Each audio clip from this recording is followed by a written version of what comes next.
let me ask,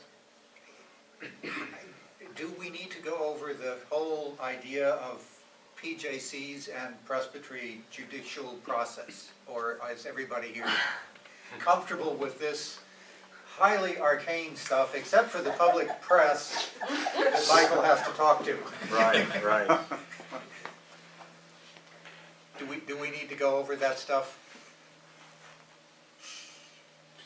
No. It doesn't look like Questions? I have a question that may or may not go over some of this, but I think the statement that it is prohibited in the Constitution to marry a gay or lesbian couple goes beyond what the Constitution says.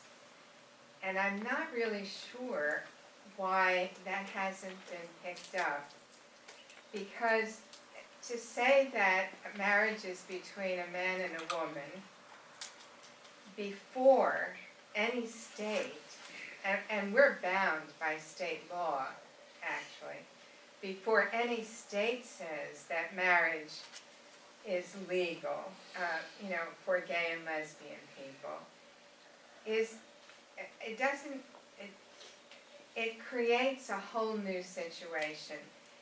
I don't think the Constitution prohibits this. It just simply says it's okay to marry a man and a woman. And our traditional understanding has been that marriage is between a man and a woman. Okay. But now we're living in a different world. And now we also have the ordination of gay and lesbian people. Are people not supposed to follow the same pattern as heterosexual people in their ethical conduct and relationships? I mean, don't we then cut off a whole avenue of ethical relationship? I won't comment on the tradition of marriage as it has come I through. think that's a wonderful question, and I think that you kind of summed up where we are. We have a book of order. I'm calling it the Constitution, it's a book of order. And it says in W 4.9000, marriage is a civil contract between a man and a woman. For Christians, marriage is a covenant through which a man and a woman are called to live out together before God their lives of discipleship. That's what it says. And we can change that. But civil law can't change us. No, I get that. But even without changing that, it's not a prohibition. See what I'm saying? And it's saying, okay, this one thing is marriage, but it's not prohibiting, because you could go on and say, and it also is. Could I?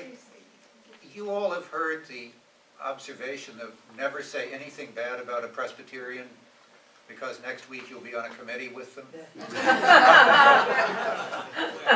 So let's just unpack something here. Earl was Yes. witness for the defense in the Southern case at the presbytery level. Yes, and testified precisely along the lines that you did. They counted me as an expert witness. They admitted me as such.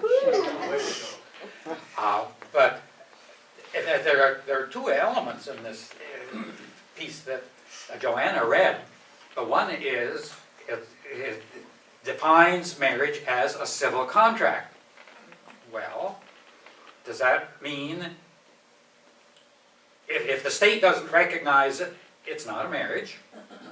And ministers have been under some interesting pressure from time to time for couples, heterosexual couples who would like to have their relationship recognized by the church, but for a variety of reasons, often concerning pension rights, don't feel that they can get married by the state. And what we've had to say is, it says it's a civil contract.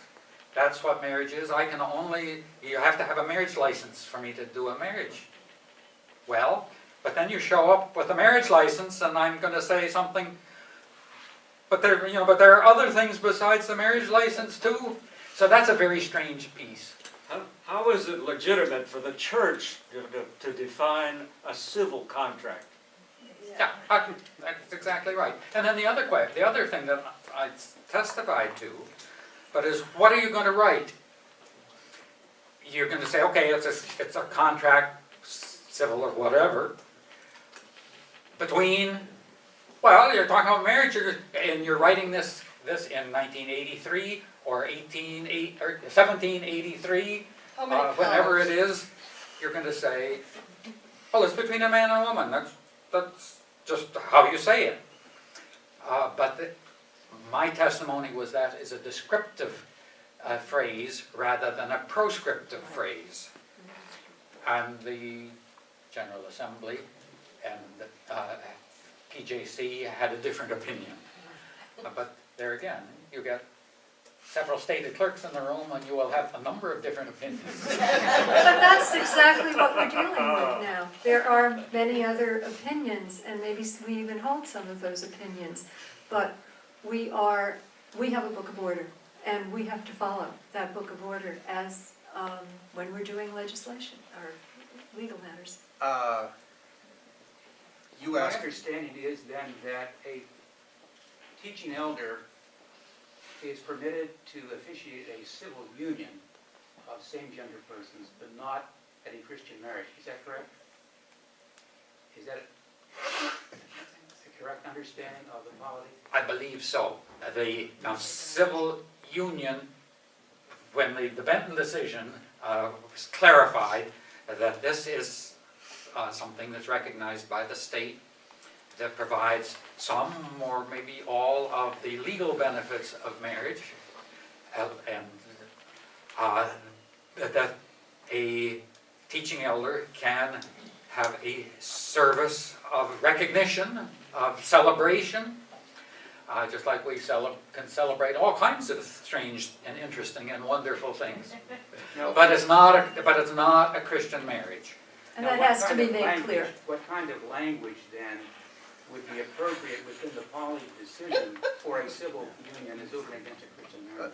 let me rephrase that, because one of the decisions says specifically that that the ceremony may not use the Presbyterian marriage litany, liturgy, which is distinct from any other form of liturgy. How? Can you use the Lutheran?